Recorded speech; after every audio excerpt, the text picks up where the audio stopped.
Good evening and welcome. Tonight we will be going over the history and geography of Boké in Guinea. We have Topple the elephant here because Topple's going to give us some sounds tonight.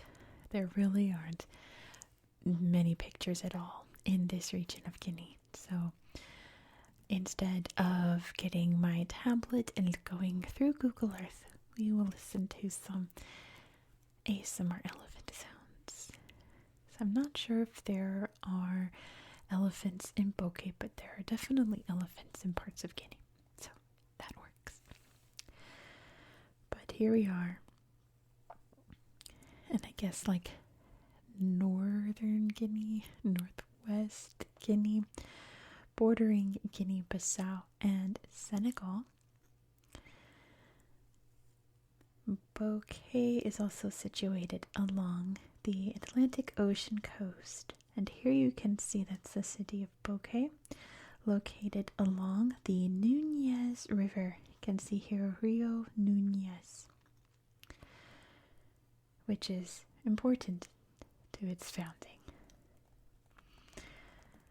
From what I can tell, most of the region is typical Sahel grasslands.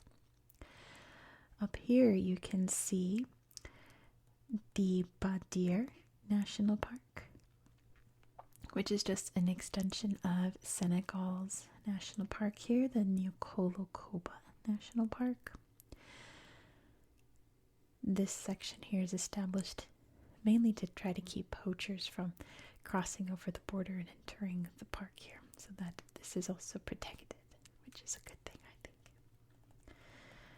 But there really is not much else to talk about geography. There is one other thing, but it's important to the history of the region, so I'll mention it at the end there of the history section, which we'll jump into right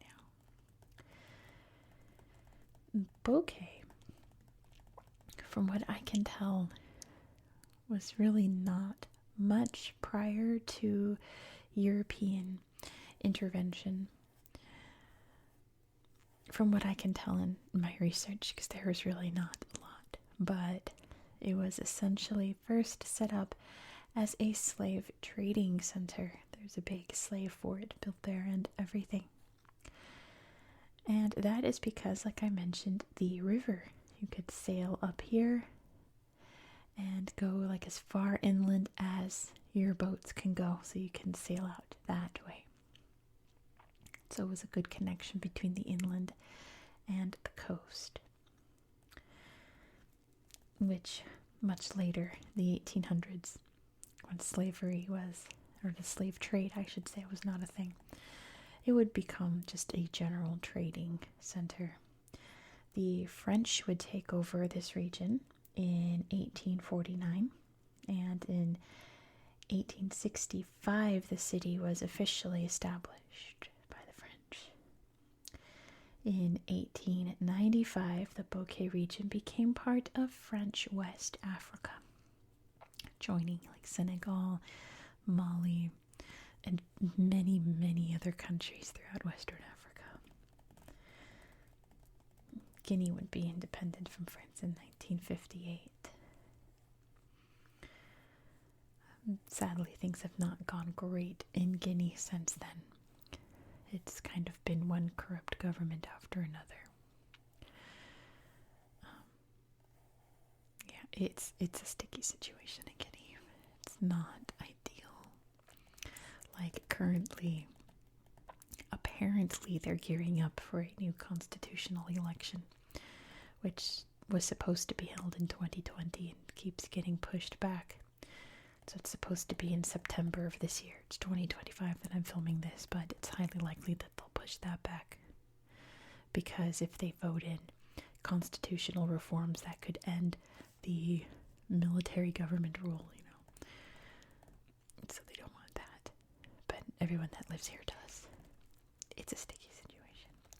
But what is the geographic feature that I didn't mention is apparently north of this town here of Sangardi, and it is a bauxite mine.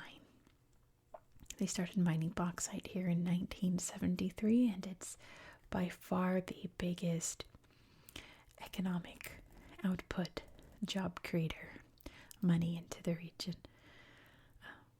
out of everything. Bauxite, if you don't know, is used to make aluminum.